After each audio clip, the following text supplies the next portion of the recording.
এক ছিল এক গর্বিত খরগোশ। সে খুব দ্রুত দৌড়াতে পারত, তাই সবাইকে বলে বেড়াত, আমার মতো দ্রুত কেউ দৌড়াতে পারবে না। একদিন ধীর স্থির কচ্ছপ তাকে বলল, খরগোশ ভাই, গর্ব করো না, চাইলে আমি তোমার সাথে দৌড় প্রতিযোগিতা করতে পারি। তাহলে প্রতিযোগিতা শুরু হলো। খরগোশ দৌড়ে অনেক দূরে চলে গেল।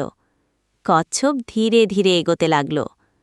খরগোশ ভাবল, আরে কচ্ছপ তো অনেক পেছনে, একটু ঘুমিয়ে নি, তারপর আবার দৌড়াব।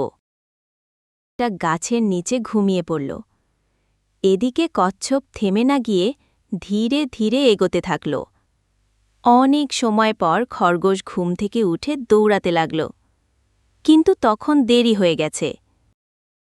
এরপর কচ্ছপ গন্তব্যে পৌঁছে প্রতিযোগিতায় জিতে গেল। হল গর্ব নয়, ধৈর্য আর পরিশ্রমই সাফল্যের চাবিকাঠি।